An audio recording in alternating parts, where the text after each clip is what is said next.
Nós vamos começar em Apocalipse 12, tá? Pode abrir no Apocalipse 12.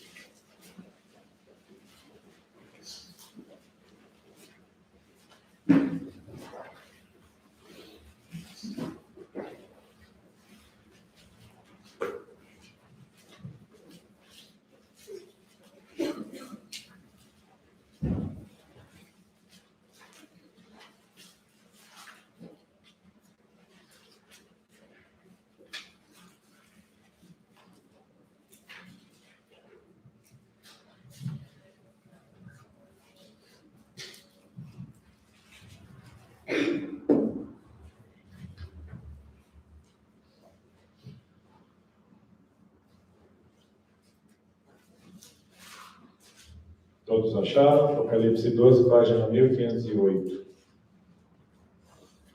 O título desse capítulo é A Mulher e o Dragão. Mas isso é apenas o contexto para a mensagem que nós vamos começar.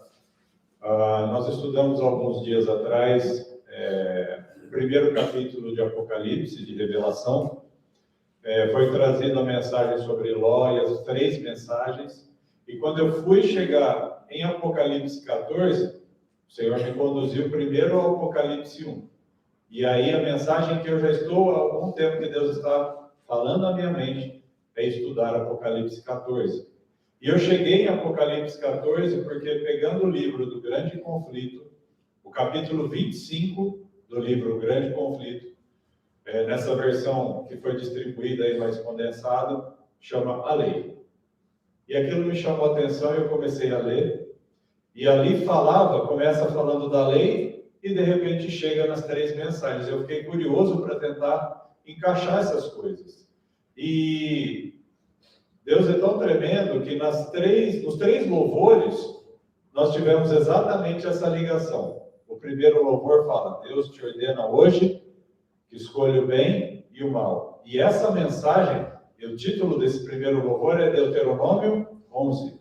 Deuteronômio 11 fala sobre a lei do Senhor.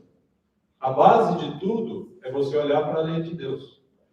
E aí depois nós cantamos o elo de ligação entre nós e o Santíssimo. Para nós entrarmos no lugar Santíssimo, nós temos que ter um caminho.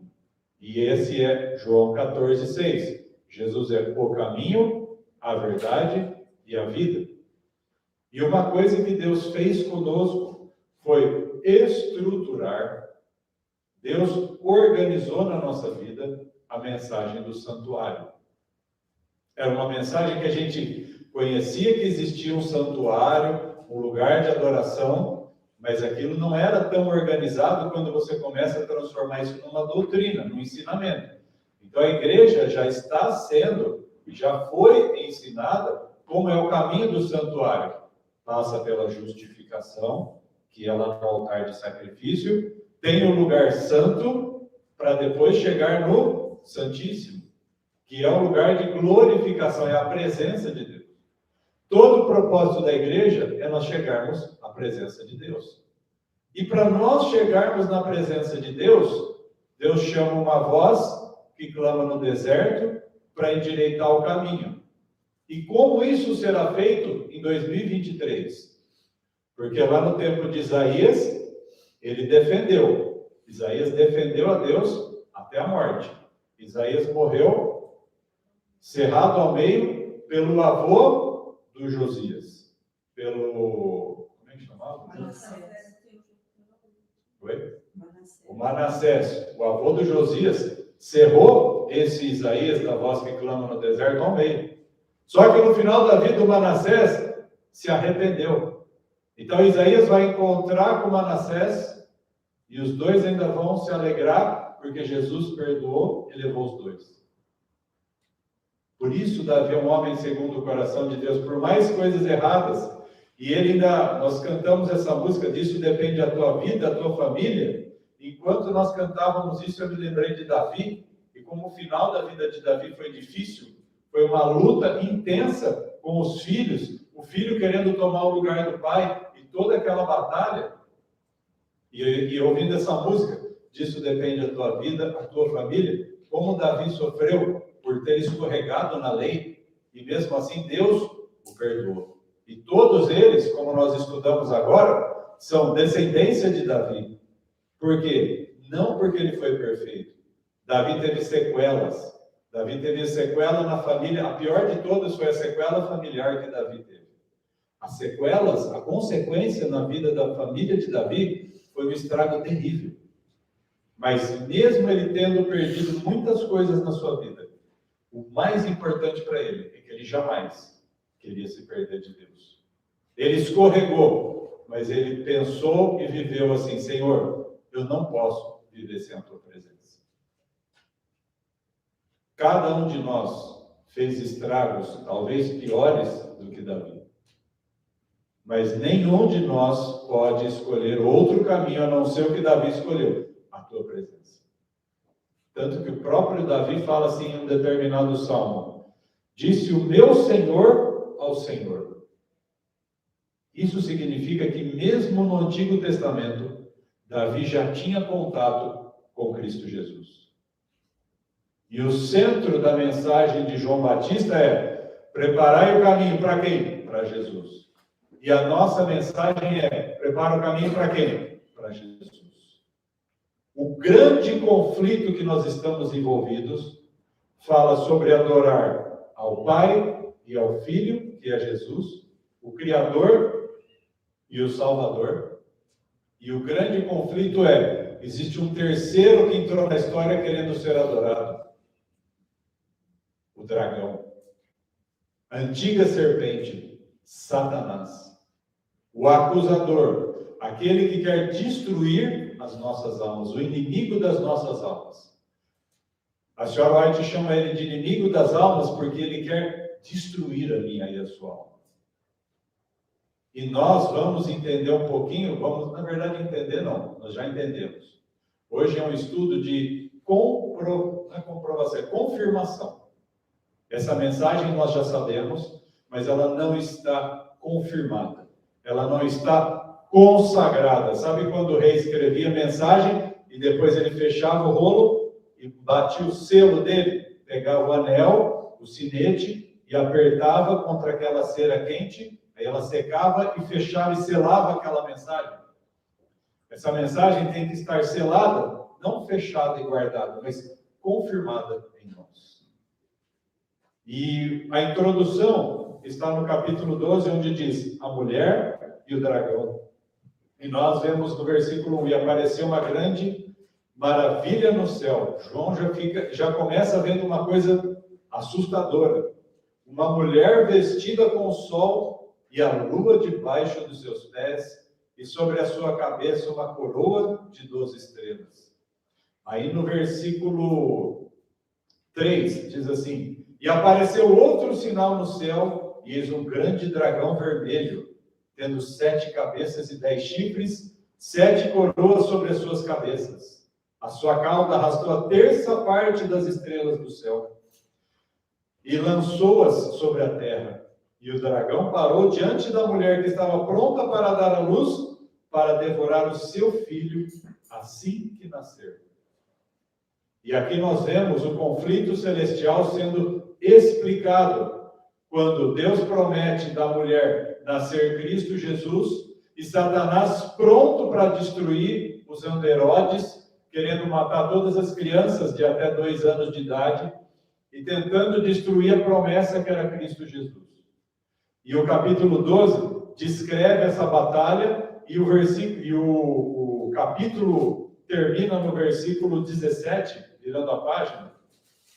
No capítulo 17 do capítulo 12, verso 17, o dragão irou-se contra a mulher, foi fazer guerra ao remanescente, ao restante dos seus descendentes, que são os que guardam os mandamentos de Deus e têm o testemunho de Jesus Cristo. Aonde mais nós vemos essa mensagem? Guarda os mandamentos de Deus e o testemunho de Jesus. Onde está isso? Apocalipse 14, verso 12. E aqui está ligado o Antigo e o Novo Testamento. Onde estão os 10 mandamentos do Senhor? No Antigo. Na primeira parte da Bíblia, o Pentateuco. E o testemunho de Jesus está onde? no segundo, o Novo Testamento. As 4 cartas, as primeiras 4 cartas do Novo Testamento é a vida de Jesus, e a partir disso, a confirmação que você tem que manter a lei e precisa de Jesus para chegar no lugar santo, santíssimo. Lei, o homem peca, Jesus é necessário e nos leva até o Pai. Essa é a mensagem desse resumo. Guardar os mandamentos de Deus, sozinho eu não dou conta. Jesus está aqui e ele me leva para a glorificação. E aí vem o capítulo 13 de Apocalipse. E o capítulo 13 fala sobre o quê? 2 poderes, ou 2 bestas. Besta, ou chifre, também é poder, e existem 2 bestas.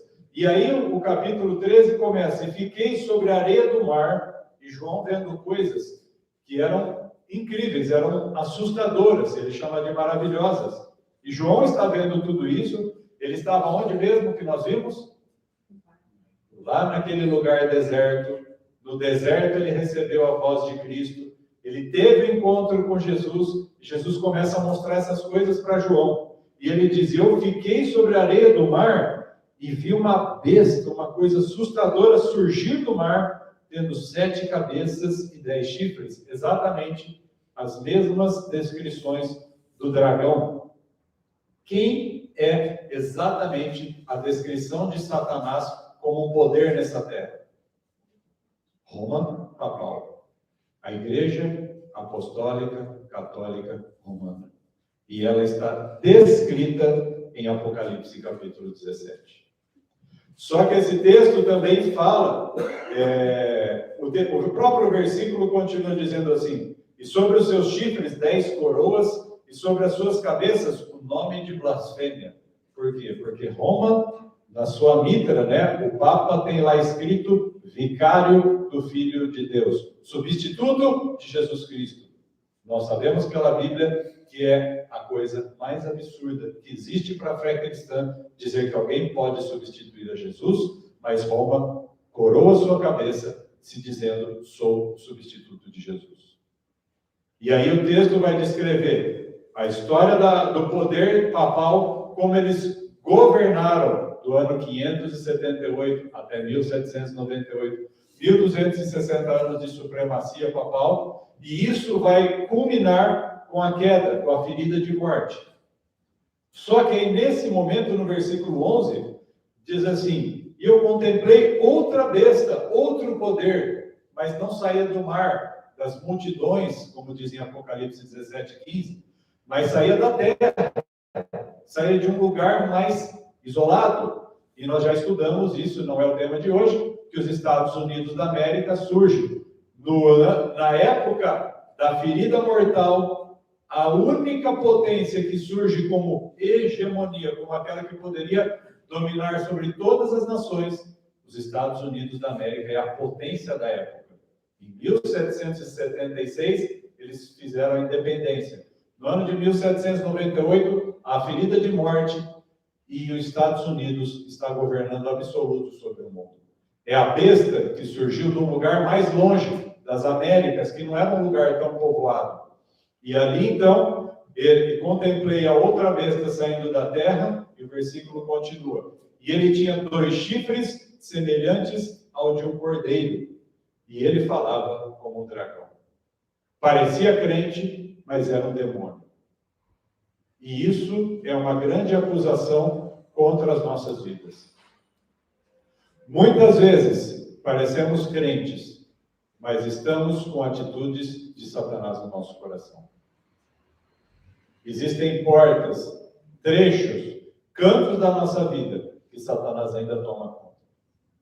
E aí o que acontece? Falamos como dragão, agimos como dragão, mentimos, fingimos, somos impacientes, agressivos e por aí vai. Isso é parecer um cristão, mas falar como um dragão. Não é só os Estados Unidos. Isso acontece no Brasil, em Barretos, na Igreja Amor de Cristo, dentro da minha e da tua casa. E o Senhor quer falar conosco, porque o Senhor quer nos mostrar que nós temos que fazer um caminho, endireitar o caminho para a vinda de Jesus é o seguinte: Existem dois tipos de adoração. Nós vimos em Apocalipse 12 que existe um conflito. Satanás não quer que Deus seja adorado e nem que Jesus seja adorado. Satanás quer entrar nisso. E como ele não conseguiu destruir Jesus, ele vai contra a sua semente. Ele vem contra mim, contra você. E aí ele manda, como que ele vai fazer isso? Capítulo 13, ele usa duas ferramentas. Dois grandes poderes, Roma e os Estados Unidos, que serão o espelho, a influência para nos atacar. E olha que coisa interessante. Como que Satanás está usando, então? Pega poderes. Estados Unidos é uma igreja? O que os Estados Unidos é? É um poder. Os Estados Unidos, primeiro que chama Estados Unidos. Juntou-se vários estados. Na época que surgiu o país chamado Israel, onde Deus criou uma nação, qual era o propósito de Israel? Mostrar que existia um jeito diferente de viver. Todas as nações tinham um rei, tinham um governo, ou tinham um estado. O que aconteceu quando teve o primeiro e depois o segundo rei? O primeiro rei foi Saul e o segundo Davi. Antes desses dois, quem governava? O próprio Deus. Não tinha política. Tinha Deus, cada um tinha a sua terra, tinha os juízes para não deixar o povo se desgovernar, mas cada um dava contas ao próprio Deus. O que o povo de Israel fez? Não queremos isso não. Nós queremos um rei. Sabe o que eles pediram? Nós queremos um Estado. O Estado significa alguém pega os seus recursos e administra. Isso é o Estado. Israel disse, Deus, é muito difícil obedecer a Deus. Põe alguém para governar a gente. Põe um Estado. E quando nós vamos para uma eleição, nós estamos dizendo assim, nós confiamos que esse, ou nós achamos que esse vai governar o Estado e vai fazer bem para nós. Nós estamos indo contra o princípio do que Deus criou.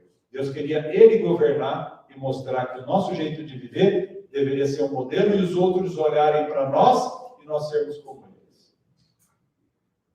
Mas Satanás usou uma ferramenta chamada Estados Unidos. Muitos estados governando juntos. Aí nós achamos que o governo, o Estado brasileiro, o Estado desse país, o Estado daquele vai dar certo. Nunca vai dar certo pela Bíblia. Nunca vai dar certo. Porque o Estado não foi uma criação de Deus. Foi um pedido do homem para Deus, porque não quis que Deus governasse. Por isso, nenhum Estado dá certo. Quem está usando o Estado? Satanás. Nós estamos vendo Apocalipse 13, onde Satanás governa através do poder religioso. Ele pegou dois estados aqui. A primeira besta, o estado religioso, Roma, papal. E o segundo estado, o império que governa o mundo, os Estados Unidos. Ele pegou os dois jeitos de acontecer. E o que vai acontecer no final de tudo? A hora que o Estado der poder à igreja, a igreja vai impor as suas regras. Os dois estados vão governar. Assim como foi. Lembra? Alguém comentou, não lembro quem foi, sobre a vida de Esther. A princípio. Vamos estudar a vida de Esther. O que aconteceu ali? O Estado quis matar o povo de Deus. O que aconteceu na vida de Daniel? O Estado quis matar a Daniel. Por causa de motivos religiosos. O Estado, que é um governo civil, leis civis, leis para convivência, misturado com adoração. Então, do Apocalipse 12, onde Satanás quer destruir tudo, ele usa o Estado e nós chegamos em Apocalipse capítulo 14. Vira a página.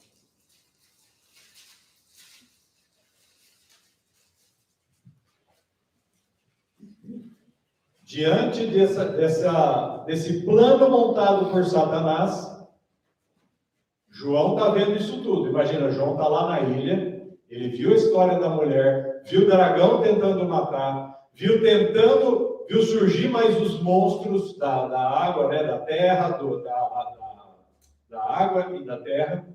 E aí João fica chocado, porque essas bestas têm poder. Quando a gente lê Apocalipse 13, deu poder à besta. A besta recebeu o poder. Esses governos receberam muito poder.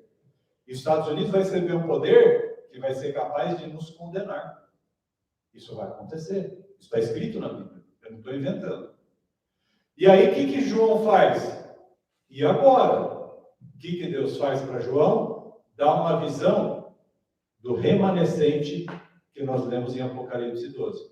Como começa Apocalipse 14? E eu olhei, e eis que o Cordeiro estava em pé sobre o monte Sião. Qual é a visão, qual é o foco para se salvar das bestas e do dragão? Jesus Cristo. João tem a visão do Cordeiro. E com ele, Jesus veio sozinho fazer tudo isso? E com ele, 144 mil. O que eles tinham? Tendo o nome de seu pai escrito em suas testas. Sabe quando Elias está lá com aquele monte de gente, tem que enfrentar os profetas do Baal, de Aserá, e tem toda aquela batalha? Ele ouve uma informação assim: porém existem 7.000 que não se curvaram perante Baal. 7.000 tinham permanecido. E aqui Deus mostra para João. Lembra daquela história do Elias? Agora vai ter 144.000 que não vão se curvar. No meio dessas bestas, desses poderes do Estado, e o dragão atacando, querendo destruir tudo, o Cordeiro está de pé. E com ele, o seu pelotão de elite, os 144.000. E aí, o texto continua dizendo no versículo 4. Apocalipse 14, 4. Estes são aqueles que não foram contaminados com as igrejas, com as mulheres. E aí entra um conceito importantíssimo, conceito fundamental para o dia de hoje. Você veio de alguma igreja? Você frequentava alguma religião? Sabe o que a Bíblia fala sobre tudo que nós saímos e como nós chegamos aqui? Nós saímos da Babilônia. O conceito moderno de Babilônia é a confusão. Catolicismo, protestantismo e espiritismo. Dessas três, deriva tudo. Hinduísmo, os muçulmanos, o islamismo. Tudo deriva falsa adoração. Todo esse sistema religioso de onde Deus nos tirou, Ele nos tirou da Babilônia e nos ajuntou aqui. Nós estamos aqui, ó. Estes são aqueles que não foram contaminados por mulheres porque são virgens. Aí você diz: mas eu fui contaminado. Sim. E a hora que Cristo perdoa? O que acontece? 1 João 1,9. Se confessarmos os nossos pecados, Ele é fiel e justo para nos perdoar os pecados e nos purificar. Nós saímos de lugares tão sujos e tão contaminados, mas através de Jesus, nós podemos olhar para o versículo 4 e falar: porque somos virgens, não somos contaminados. Por quê? Fomos purificados pelo sangue puro do Cordeiro. Sabe o que a nossa mente vem e o dragão fica fazendo na nossa mente? Vocês são sujos, contaminados, podres, vocês nunca vão ser puros. Mentira! Porque Cristo tem o sangue puro e Ele nos torna virgens, perfeitos e irrepreensíveis. Estes são os que seguem o Cordeiro para onde quer que ele vá. Estes foram remidos, foram trazidos dentre os homens, sendo as primícias para Deus e para o Cordeiro. Interessante, né? Não fala para Deus, para o Cordeiro e para o Espírito Santo. Fala para Deus e para o Cordeiro. Porque só tem os dois no céu. O Espírito é a presença de Cristo que está aqui em nossas vidas. E na sua boca não se achou astúcia. Outra palavra para engano, astúcia, não tem malícia. porque eles estão sem culpa diante do trono de Deus. O sangue de Jesus nos perdoa. O sangue de Jesus tira a nossa culpa. Eles estão sem culpa diante do trono, não porque eles não erraram. Davi é um homem segundo o coração de Deus, não porque não errou. Davi errou muito. Ele fez muita coisa feia. Mas ele foi perdoado. Então Deus o aprovou. Se nós formos perdoados como Davi foi, nós seremos aprovados. E seremos homens e mulheres segundo o coração de Deus. Sabe uma grande coisa que falta na Igreja Amor de Cristo? Aceitar o perdão e crer que podemos ser purificados. Satanás oprime tanto que diz que nós não podemos ser puros. Mas isso é mentira, porque a Bíblia diz que nós podemos ser puros e perdoados por Jesus. A grande mensagem de salvação que Martinho Lutero trouxe com a reforma é: a salvação está em Jesus, não se compra com dinheiro. Mas isso foi o ponto de partida. Porque depois, passados muitos anos, chegamos em 1843, 1844. O que acontece? Que profecia se cumpre em 1844? Qual é o nome da profecia a que acontece e termina em 1844? As 2.300 tardes e manhãs. Onde o santuário seria o quê? Purificado. O santuário significa Cristo adentrou. Ele estava trabalhando em Apocalipse 1 no lugar santo e ele passa para outro compartimento chamado lugar santíssimo. E é nesse exato momento, o que existia dentro do lugar santíssimo? A Arca da Aliança. E o que tem dentro da Arca? 10 mandamentos, a lei de Deus, a vara de Arão e o maná. O sustento do povo, a condução pelo sacerdócio como Deus determinou, e a lei de Deus permanece. E nós estamos aonde? No Antigo Testamento? Nós estamos falando do Novo Testamento. Nós estamos falando das revelações que ainda vão acontecer. E a lei de Deus está no Novo Testamento até Apocalipse. Pergunta: a lei de Deus foi abolida? Se ela está no Apocalipse, como é que ela pode ser esquecida? Só que o dragão está trabalhando. E o dragão mandou poderes. E o dragão manda esses poderes desde a origem do mundo, lá no Espiritismo. Eva, você não vai morrer. E ela morreu. Ela morreu. Adão morreu. Era para ele viver eternamente. Não no dia em que eles comeram, mas a morte começou ali. No dia que eles comeram, começou a morte, eles perderam o poder espiritual que eles tinham. Se tiveram que ser afastados da presença gloriosa de Deus e de seu Filho Jesus. E a outra mensagem que o dragão preparou foi: vamos mudar os tempos e a lei. Vamos mudar o tempo e a lei. Vamos trocar a sequência das coisas, e ao mudar a lei, ele escolheu um dia de guarda. Esse dia da guarda começa uma coisa que eu estava estudando, que eu achei extremamente interessante, é assim: no tempo de Herodes, como chamava Roma no tempo de Herodes? Roma Imperial, ou a Roma que era com exército. Nesse tempo, a igreja primitiva, a igreja que veio depois de Jesus, teve algumas fases, né? Cavalo branco, cavalo vermelho, cavalo amarelo, cavalo negro.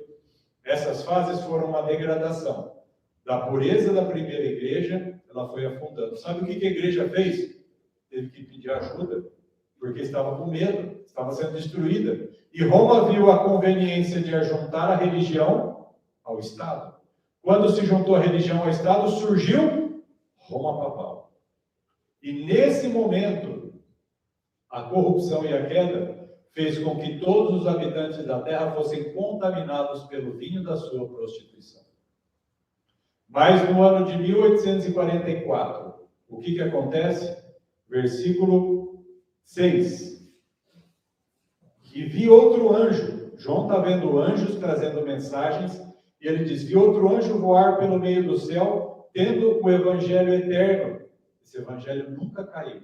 Foi pregado em Gênesis, foi pregado no tempo de Davi, foi pregado no tempo de Isaías, foi pregado no tempo de João Batista, foi pregado no tempo dos apóstolos, está sendo pregado hoje e continuará sendo pregado. Por isso ele é eterno. E vi outro anjo voar pelo meio do céu, tendo o evangelho eterno, para pregar aos habitantes da terra. Quem habita na terra hoje? Aqui, no nosso caso, nós moramos em Barretos. Tem muitos habitantes da terra aqui. Mas não é só aqui, é cada nação, tribo, língua e povo, dizendo em alta voz. Depois do alta voz, a alta voz significa o quê?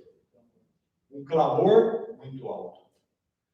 Essa voz que clama no deserto não pode ter voz baixa.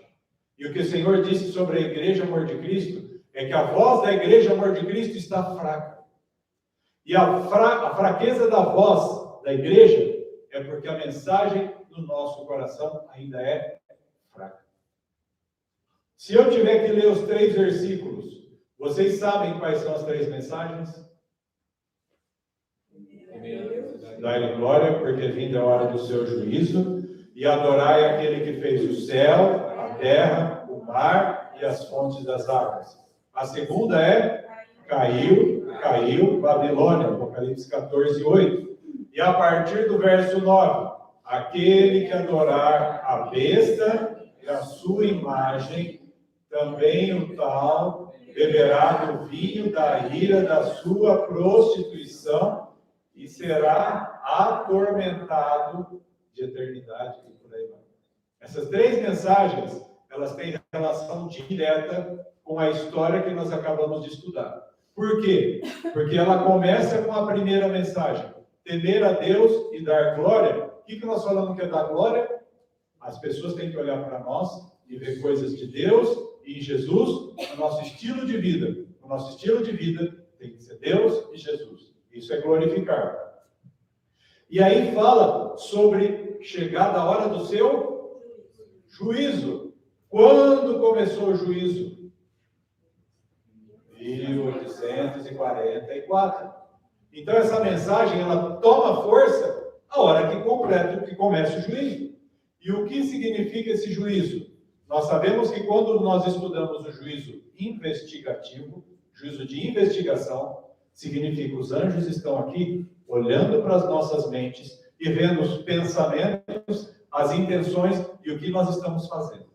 E nós estamos sendo julgados. Como isso acontecia no Antigo Testamento? Na festa da expiação. Era um exemplo de como é o juízo hoje. E na festa da expiação, todo judeu, todo israelita tinha que afligir a sua alma e falar: me perdoa, porque senão o que aconteceria com ele? Extirpado, era destruído. Ele era retirado do povo de Deus. Então o povo tinha consciência do que era o juízo. Mas hoje a consciência se perdeu. E nós esquecemos que está escrito: chegou o juízo. O juízo está acontecendo. Isso está escrito então em qual mensagem?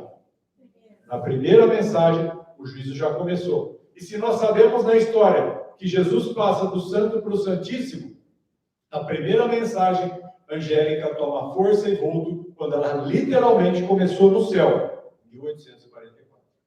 Primeira mensagem angélica, 1843 e 44. Por que eu estou falando um ano antes? Porque foi nesse ano onde as pessoas achavam que Jesus iria voltar na Terra e houve aquela grande decepção. Mas ao mesmo tempo, nesse momento do juízo,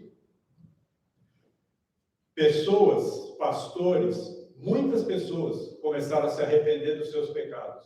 Pessoas deixaram as coisas de lado para pregar e para levar a mensagem.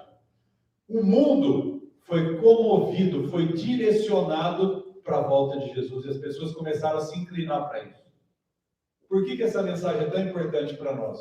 Porque nós devemos viver a mensagem como aquele povo primitivo, pioneiro, viveu, entregando as suas vidas para que essa mensagem chegasse a todos. Jesus vai voltar. Temei a Deus. Jesus está voltando. Criador. Quem é o Criador? Nós lemos desde Gênesis, capítulo 2. E quando nós falamos do Criador, a primeira mensagem fala da criação. E como termina a criação? 7º dia. no descanso, o quarto mandamento. Então, a primeira mensagem fala diretamente do sábado. E aí nós entendemos, pelas mensagens do... o que aconteceu no mundo em 1843 e 44? Deus estava chamando. Jesus está voltando. O que algumas pessoas fizeram? Deram risadas. E outros, vamos nos entregar a Jesus. Sabe como chama isso? Separação do joio e do trigo. Sabe por que hoje nós temos que pregar 3 mensagens? Porque Deus vai vir, através dos seus ministros, os anjos, ele vai pegar o joio, vai colocar num monte. E vai pegar o trigo e vai colocar em outro. E sabe qual que é o meio dele fazer isso? Através dessas 3 mensagens. Ele vai separar o joio do trigo. E sabe o que é mais sério na primeira mensagem? Se você não teme a Deus, se você não glorifica, e se você não olha para o Salvador, e para a lei do Senhor que está nos mandamentos da criação na primeira mensagem, lembra quando nós estudamos luz progressiva? O que significa luz progressiva? Aquele que recebe uma quantidade de luz, se ele despreza esse momento, ele não vai compreender a próxima fase. Se você ignora o que está escrito na primeira mensagem, dificilmente você vai pensar em Babilônia, muito menos que vai ter um poder do Estado e outro religioso que vão governar o mundo. Você vai achar que isso é teoria da conspiração. Quando nós começamos a guardar o sábado, Deus nos mostrou a Babilônia do nosso coração, para então nós começarmos a ver que nós poderíamos ser destruídos e que existe realmente um sinal visível e invisível da besta. Se desprezarmos a primeira, não vamos entender a segunda, muito menos chegar na terceira. E a primeira mensagem começou a ser pregada em 1844. Sabe o que a igreja protestante fez? Eu fui protestante desde que eu nasci. Eu fui presbiteriano a minha vida toda. Sabe o que eu falava com essa mensagem adventista? Isso é seita. Quando que eu vou entender o livro de Apocalipse? Ou vou entender uma confusão sem fim, que era a minha própria vida, que estava dentro da igreja, participava do louvor, mas mentia, namorava de uma maneira errada, tinha imoralidade na minha mente, como jovem tinha pornografia, tinha tantas coisas, necessidade de aprovação, eu fazia tudo errado. A Babilônia estava dentro de mim e eu chamava quem estava defendendo a verdade de seita. Sabe quando começou a surgir a vitória na minha vida? Quando eu comecei a olhar para a lei de Deus, começar a ver os pecados na minha vida e reconhecer que eu preciso de Jesus. Aí eu estou sendo levado e eu estou na luta da segunda mensagem, tirando a Babilônia da minha vida, porque eu não quero ser aquele que vai ter a marca, ou o selo do mal, a marca da besta. E o que Deus está fazendo com a igreja é assim, te tirou do protestantismo, qual que era? Candomblé? Não, vocês viram? Candomblé, e por aí vai, espiritismo, banda, enfim. Deus tirou-nos da confusão, está nos mostrando a verdade. Aí ele mostra a lei. A gente fala misericórdia. Quando a gente fala misericórdia, na nossa mente está caindo a ficha, está caindo a Babilônia, que é a segunda mensagem. E quando cai a Babilônia, Deus está separando o joio do trigo. Homens e mulheres sem relação com Deus, está escrito num dos comentários do Apocalipse, nesse monte de página aqui embaixo, depois, nós não vamos ler isso tudo, mas se você tiver curiosidade, está escrito assim, homens e mulheres comuns, sem relação com Deus, não veem necessidade do grande conflito. E essa frase me assustou muito, porque quando a pastora disse, nós precisamos entregar o grande conflito, Deus colocou no meu coração entregar, eu creio que não fui só eu. Mas por que esse livro? Porque ainda faltava a presença de Cristo transformando a minha vida. E depois que nós começamos a obra, eu vi a grandeza e o poder dessa obra. E através desse livro, mostrando esse conflito que eu estou resumindo para vocês, eu estou resumindo o capítulo 25. Se você estuda a fundo, Deus começa a falar e ministrar poderosamente na sua vida, e aí você começa a chegar na segunda. E a segunda mensagem também começou, então, em 1843 e 44. Por quê? Porque ali Deus mostra a lei de Deus, então nós abandonamos o domingo. Porque todas as igrejas até 1843, elas eram para o domingo, todas as igrejas protestantes. E da onde veio a guarda do domingo? Da igreja primitiva, intermediária, primitiva não, da igreja intermediária, a igreja mãe, Roma Papal. A igreja católica romana foi da onde foram geradas todas as igrejas protestantes. E o domingo se manteve em todas elas. E aí então nós chegamos no momento que se todas as igrejas caídas foram contaminadas, isso significa que nós bebemos do vinho da prostituição. Mas nós sabemos que em Jesus nós recebemos o perdão, não é isso? Agora, quais são as maiores contaminações? Nós vimos, e agora eu faço uma pergunta para quem é estudioso aqui na Igreja Amor de Cristo. Quais são as duas mais perigosas doutrinas que nós teremos que enfrentar a partir de agora? Não vale a pastora nem a semana. A imortalidade da alma, o espiritismo e a trindade, ou seja, a trindade não, a guarda do domingo. A trindade é uma terceira mensagem, é um mandamento esquecido, mas as duas mais fortes que vão ser mais confrontadas vão ser a guarda do domingo e a imortalidade da alma. Eu fiquei pensando enquanto a pastora pregava, mas nós vamos cair nesse engano do espiritismo? Eu sei que aos mortos está ordenado morrer uma só vez, depois disso o juízo. E conforme ela foi falando, ela falou, imagina, você vê pessoas que você tem apego, e essas pessoas já morreram, e você ser confrontado, se você não estiver na palavra, você cai. E ali eu senti o frio na espinha, porque eu sou humano, e eu não posso dizer como Pedro, jamais serei enganado, Senhor. E Jesus disse o que para Pedro? Antes que o galo cante, 3 vezes me negarás. Será que nós não vamos ser enganados pelo Espiritismo? Você tem força espiritual para dizer isso, ou você fala da boca para fora pela tua razão? Eu inicialmente pensei pela razão, mas espiritualmente eu falei, Senhor, eu preciso de força. Porque quando eu sou fraco, aí que sou forte. E essa mensagem fez que a Babilônia contaminou a todos. E nós já falamos desde o Éden, desde toda essa contaminação. E sabe qual é o fruto da segunda mensagem angélica? Olha a pergunta que eu estou fazendo. Qual é o fruto, o resultado da segunda mensagem? Caiu Babilônia. Nós somos o fruto.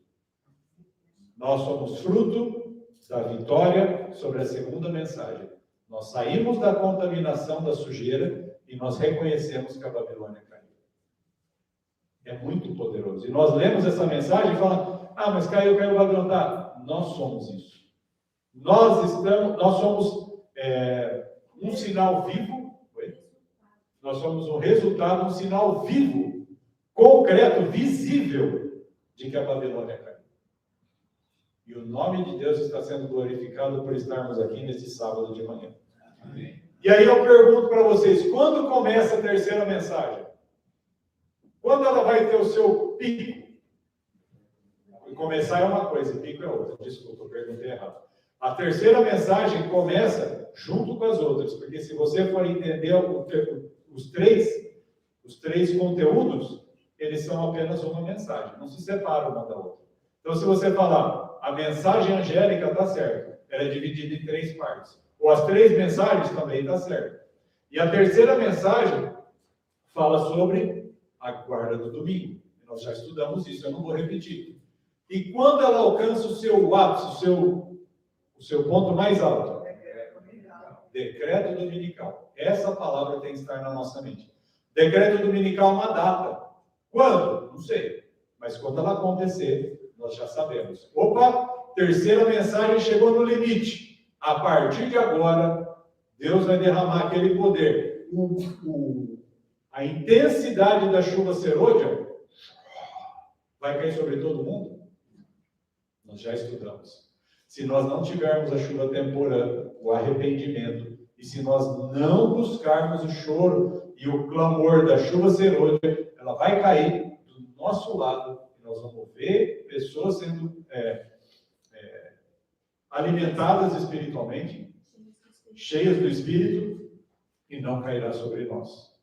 Então, o versículo 9, né, que fala, e seguiu o terceiro anjo, dizendo em alta voz, o máximo do alta voz, você pode até deixar escrito DD, Decreto Dominical, porque é o ápice. E quando isso acontecer, isso vai acontecer aonde mesmo? Lá na besta que emerge da terra, lá nos Estados Unidos da América. Quando chegar no ápice dessa mensagem, o selo, ao mesmo tempo que as pessoas começarão a ser marcadas pela marca de Satanás, do dragão, nós receberemos a confirmação. Aí sim, paf, paf, paf. Lembra que nós começamos Apocalipse 14? Terá o nome de seu pai escrito. O cordeiro estará de pé com 144 mil. Ali vai ser a concretização dessa marca. Mas para chegar lá, tem que estar pronto hoje, porque se não se preparar hoje, como nós ouvimos, se nós não arrumarmos a mala hoje, não vai ter. Pastor, é importante fazer uma observação, porque antes do ápice da terceira mensagem, vem a falsa manifestação do Espírito, a contrafação, que a gente falou sobre isso, sobre o dirigente do mundo cristão, Satanás. Então, se nós não estivermos preparados e clamando em alta voz a primeira, e a segunda e a terceira, já quando vir a falsa manifestação do Espírito, nós seremos confundidos. E nessa confusão, nós seremos selados pela marca da besta. Então, é importante esse autoclamor nesse momento entender para que não haja essa confusão. E lembrando sempre que, quando você diz a respeito do espiritismo, é que agora ele está em caixotes, né? Então, por exemplo, quando a gente vê as falsas manifestações do Espírito, vamos supor, na Igreja Universal ou na Igreja Mundial, elas estão confinadas, né? Então, elas não estão manifestadas no mundo. Então, eu queria que vocês entendessem que estava vendo que tem os caixotinhos. Então, isso não te atinge, o que está acontecendo lá. Se não está lá, parece que isso não te afeta. Mas quando houver as manifestações, isso vai ser mundial. Então, o mundo inteiro é como uma pandemia. Foi falado mundialmente, então a gente teve que lutar para entender a respeito das vacinas. Todo mundo tomando, e Deus fala, isso é veneno para vocês. Então, quando começar essas manifestações de milagres e curas e prodígios na mentira, isso vai estar, por isso que é tão difícil, porque o mundo, você vai estar vendo prodígios acontecer, você vai ter que ter já a tua mente edificada e formada para olhar e identificar. Só que não vai estar em caixote, vai estar espalhado. Manifestações espirituais não vai estar em caixote, dentro das igrejas espíritas, vai estar espalhado. Todo mundo vai estar fazendo uso dessas mesmas doutrinas, e só nós que não. E pior do que isso, nós não estaremos manifestando esse poder. Então, Satanás questionará nós, querendo apontar o dedo, sabendo, eles estão fazendo, vocês não estão fazendo. Vocês não têm o Espírito, vocês foram crer numa mentira, porque olha o que está acontecendo no mundo. E isso, irmãos, nós temos que ter uma firmeza muito grande, firmados na palavra, para não sermos equivocados nesse momento. É uma coisa muito séria. Nesse dia que a gente estudou um pouco sobre isso, o João em casa até me perguntou e falou, mãe, mas nós não faríamos milagres e prodígios de forma nenhuma, na verdade, nesse tempo? Nós não podemos afirmar dessa forma, porque Deus, neste momento, também vai estar separando joio e trigo, e pode ser que um ou outro não vai estar uma manifestação absurda, mas um ou outro pode ser levado a efetuar curas e milagres, na verdade, individualmente, não como massa. Então, não é um poder restrito. Então, se o fulano da igreja está fazendo, então o poder do diabo tomou ele para ele estar realizando prodígios e milagres na mentira. Por exemplo, antes da grande contrafação, a gente já teve experiência, eu tive uma experiência no Hospital do Câncer, não sei se vocês lembram, depois de alguns anos ele veio dar testemunha aqui. Nós fomos na igreja, aqui no São Judas, aqui em cima, ele tinha sido desenganado pelos médicos com um tumor cerebral. Deus nos enviou lá com a palavra de que essa enfermidade não era para a morte. Levamos essa palavra para ele, oramos com ele, e depois eu não tive mais notícia. Passados, acho que uns 2 anos, 1 ano, não me lembro exatamente, ele volta na igreja e dá um testemunho de que ele tinha sido absolutamente curado. Então, tem casos específicos que Deus irá operar, e nós precisamos estar totalmente firmados para a compreensão de que forma o Senhor quer operar de forma individual. É a mesma coisa do problema de junho, né, do orgulho de junho aí, da manifestação, porque o que acontece em junho é um ativismo, não, e aí os pastores estão se levantando em prol dessa causa, vamos pregar contra isso, irmãos.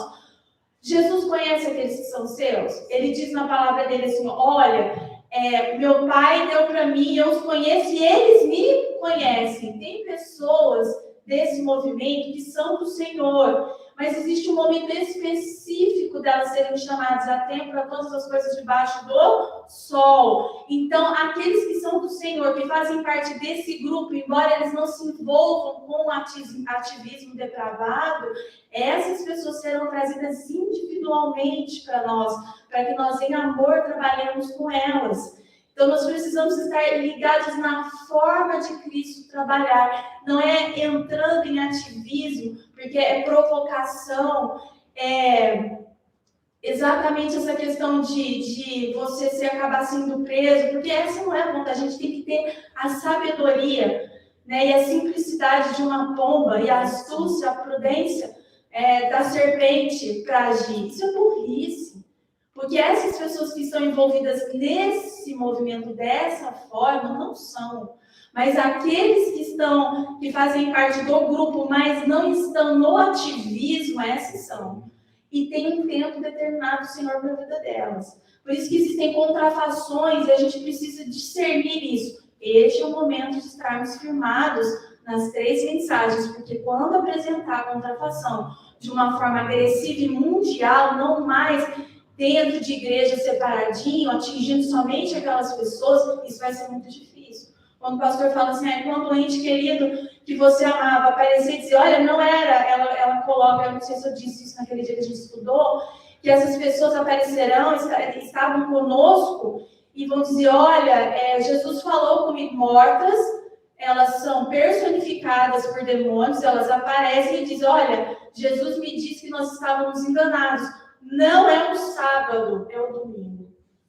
Então, olha o tamanho. Hoje a gente está aqui, não tem nenhuma pessoa que a gente perdeu, não houve essa manifestação, mas isso vai ser de uma forma mundial e pessoal, e ele vai usar pessoas que você amou profundamente. Ele sabe que vão alcançar o teu emocional. Exatamente, porque ele trabalha na área dos sentimentos, a razão é com Jesus, certo e errado. E tudo que passar disso não provém dele. O diabo usa o sentimento para nos enganar. E isso é o que nós precisamos trabalhar dentro do nosso psique, da nossa área de razão e entendimento em relação com o Senhor, tá bom? Sempre lembrando, o ápice da mensagem, da terceira mensagem angélica, quando chegar nesse ápice, o que aconteceu antes? A grande contrafação. Será que você chega no ápice da terceira? Entendeu? Por isso que eu intervim nesse momento. Só retomando o texto para o pastor dar seguimento, tá bom? Obrigada. Falando então da terceira mensagem, tudo está em jogo. Tudo está em jogo. É tão importante essa mensagem que, num dos comentários, a senhora fala assim, a impressão da mensagem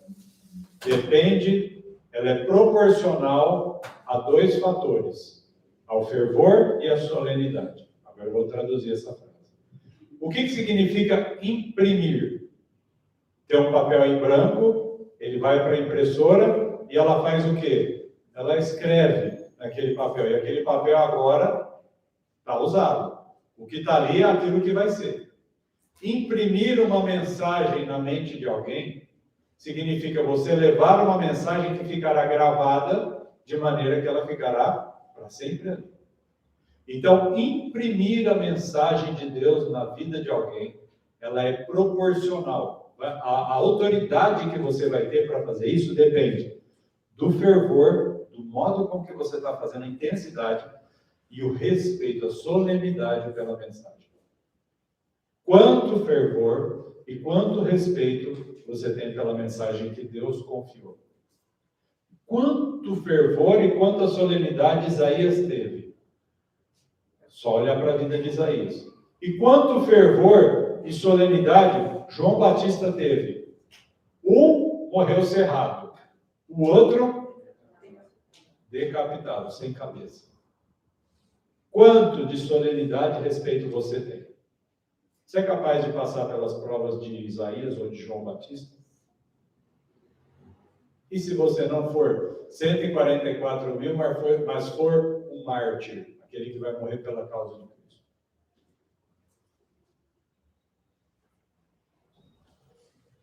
A força que eu estou explicando para vocês é tão poderosa que sabe por que os Estados Unidos é chamado imagem da besta? Ele é imagem porque como foi o tempo em que Roma papal governou na Idade das Trevas? Chamava-se Santa Inquisição. O que eles faziam com os cristãos? Chamavam de bruxos e matavam. Punham em fogueiras. Sabe o que significa os Estados Unidos ser a imagem de Roma papal? Significa que eles vão ter o poder religioso que provavelmente o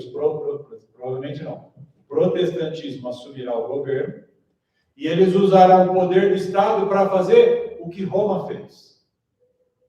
Tem um lugar que a senhora White fala assim: Roma nunca mudou. Roma nunca mudou.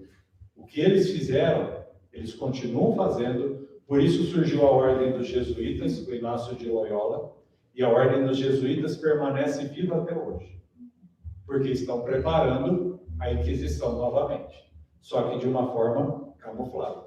E vai usar qual poder bélico, qual poder de guerra, qual potência maior do mundo? Os Estados Unidos.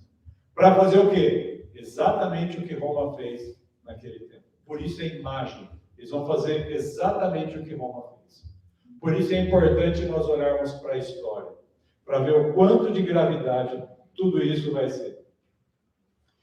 E guardem essa frase que eu vou falar agora. Todo aquele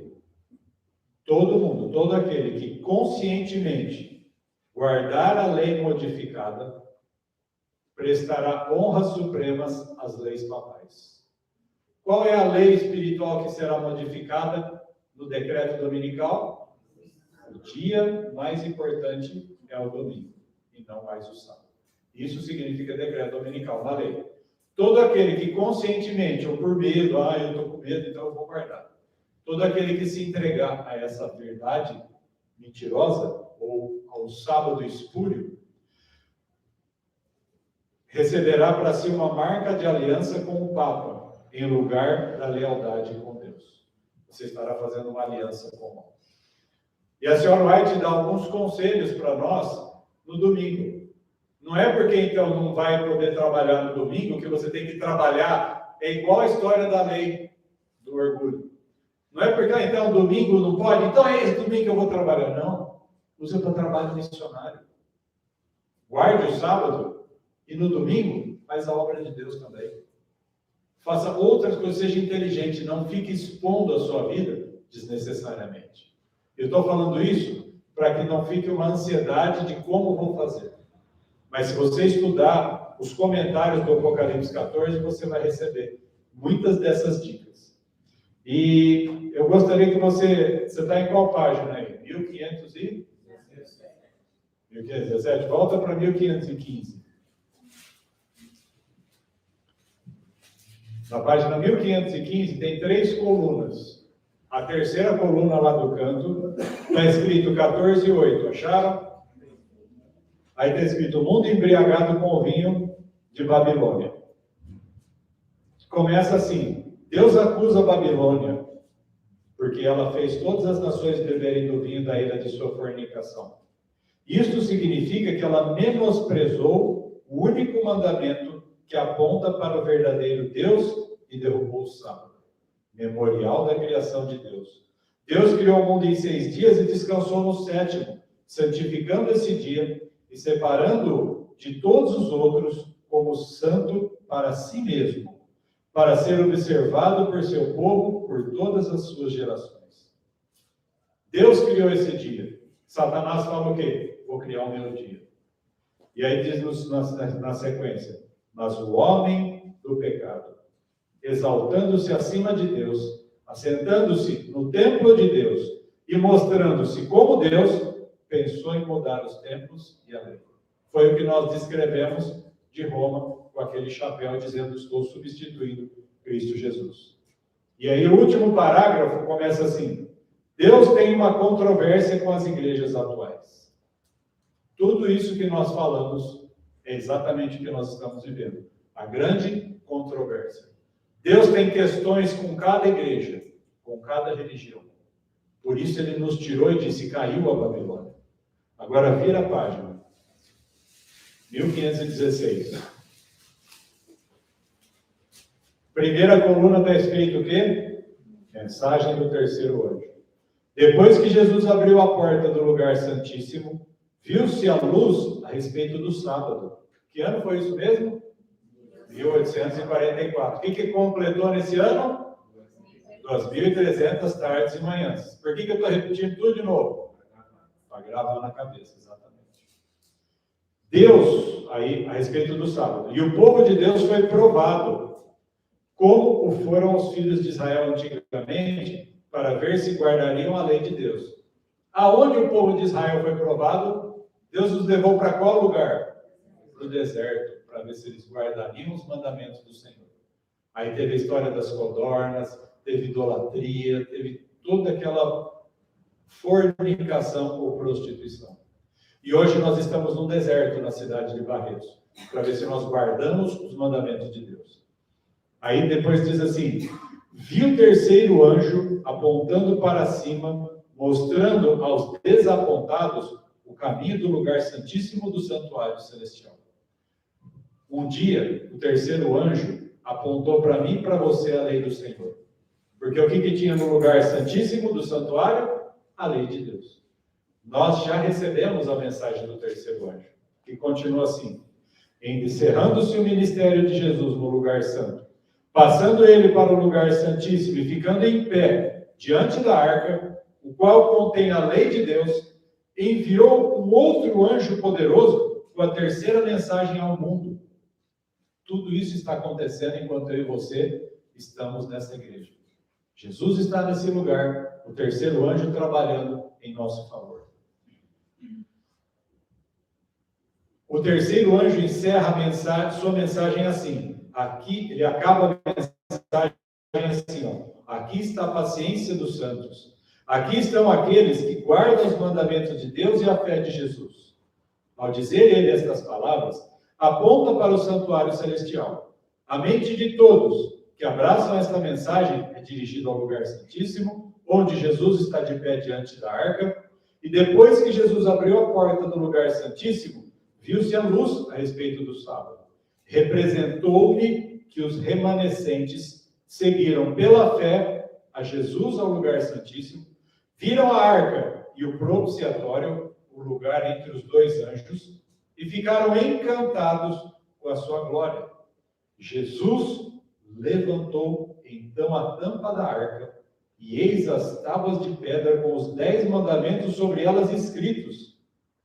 Examinam os vívidos oráculos, ou seja, os oráculos de Deus, as ordens de Deus estão vivas, mas a tremer recuam quando vem o quarto mandamento entre os 10 santos preceitos, com uma luz a resplandecer, a brilhar sobre ele, mais brilhante do que havia sobre os outros 9, e uma auréola, uma coroa de glória ao redor dele. Ficam admirados vendo o cuidado que é tido com os 10 mandamentos. Vêm-nos colocados juntos a Jeová, sob a sombra e a proteção da sua santidade. Vem que tem o estado, os ímpios, vem que tem estado a desprezar o quarto mandamento do decálogo e tem observado um dia legado pelos pagãos, uma herança dos pagãos e papistas, dos que guardaram as ordens dos papas, em vez do dia santificado por Jeová. Humilham-se diante de Deus e lamentam suas transgressões passadas. Esse momento vai acontecer onde todas as pessoas vão ver a arca, Cristo trabalhando na arca e vendo a vida deles e como eles negaram. Irmãos, tudo está em jogo. É muito sério. tudo está em jogo. E para encerrar, eu quero que você vire a página em Apocalipse 15. João está vendo todos esses fenômenos acontecerem. E o capítulo 15 diz assim: e vi outro sinal no céu grande e admirável. Cada vez ele fica mais maravilhado. 7 anjos, tendo as 7 últimas pragas, porque nelas é consumida a ira de Deus. Consumada, confirmada a ira de Deus. Aonde está descrita a ira de Deus? A ira de Deus começa escrita em Apocalipse 14, quando descreve a terceira mensagem angélica. E ela vai ser descrita no 16. Mas essa mensagem das 7 últimas pragas, ela é a confirmação do quê? Justamente dessa terceira mensagem. Apocalipse 15 é a confirmação que vai acontecer o que está em Apocalipse 14, 9. E aí, olha como continua o texto, João.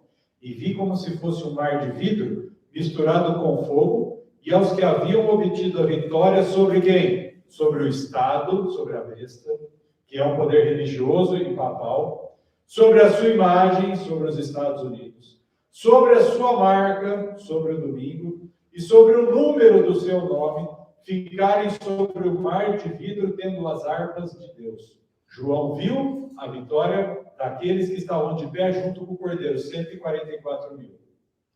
E eles cantam a canção de Moisés, o servo de Deus, e a canção do Cordeiro, dizendo: grandes e maravilhosas são as tuas obras, Senhor Deus Todo-Poderoso. Justos e verdadeiros são os teus caminhos, tu, Rei de santos. Justos e verdadeiros. Sabe o que eles vão dizer? Senhor, nós ficamos na igreja no tempo da pandemia. Nós permanecemos na igreja acabando a pandemia e nós fomos provados. E nós abrimos mão de alimentos, nós lutamos pela nossa saúde, nós fizemos reforma, e tudo isso porque o Senhor mandou, e as pessoas diziam para nós que era mentira, e nós vamos dizer, tudo isso é verdadeiro, porque nós passamos, e nós somos prova viva de que isso é real. Esse é o povo que Deus está chamando. E o texto continua assim: quem não te temerá ao Senhor e não glorificará o teu nome? Porque tu somente és santo. Todas as nações virão e adorarão diante de ti, porque os teus juízos foram feitos manifestos. Tudo que Deus disse aconteceu. E depois disso eu olhei, e eis o templo, um lugar religioso, do tabernáculo da tenda do testemunho, a arca da aliança de novo em Apocalipse. No céu estava o quê? Aberto. Lembra que nós lemos a descrição da Sr. White? Jesus, sumo sacerdote, abre o templo, abre a arca e se vê o quarto mandamento. Está escrito aqui: o templo do tabernáculo do testemunho no céu estava aberto. E quando a lei de Deus é estampada no céu, os 7 anjos saíram do templo, tendo as 7 pragas, vestidos de linho puro e branco. Sabe por que está escrito puro e branco? Porque eles vão levar condenação à terra, mas isso é puro e isso é justo. Eles vão fazer obras terríveis. Hoje nós não vamos ler Apocalipse 16. Eles farão obras horríveis na terra. Será terrível. Será o pior momento dessa terra. Mas eles estão vestidos de linho branco e puro. É uma obra pura e perfeita de Deus, o derramamento das 7 pragas. E cingidos com os cintos de ouro nos seus peitos, e um dos 4 animais deu aos 7 anjos 7 taças de ouro, cheias da ira de Deus, que vive para sempre e sempre. E olha o que acontece. E o templo foi enchido com a fumaça da glória de Deus e de seu poder. Nenhum homem era capaz de entrar no templo até que as 7 pragas dos 7 anjos fossem cumpridas. Esse último versículo, ele é a comprovação do terror da terceira mensagem. A terceira mensagem fala que beberá do cálice da ira de Deus, sem mistura. E ninguém mais pode entrar no templo. Não tem sumo sacerdote nesse momento. É apenas a ira de Deus sendo derramada. Escolha, pois, a vida e o bem, a morte e o mal. Que essa mensagem seja selada na tua vida. Que você confirme o chamado que você tem para clamar como voz do deserto. E nós vamos cantar isso pedindo que na nossa vida tenhamos mais e mais de Cristo. Mais do seu puro e santo amor. Aqueles santos anjos, com pureza, executarão a justiça. E nós queremos mais do seu puro e santo amor. Não é o amor contaminado com sentimentalismo, mas é o puro e santo amor. Mais de ti mesmo, ó Salvador. É só olhando para Cristo que nós venceremos, confirmaremos e proclamaremos as 3 mensagens. Vamos nos colocar em pé.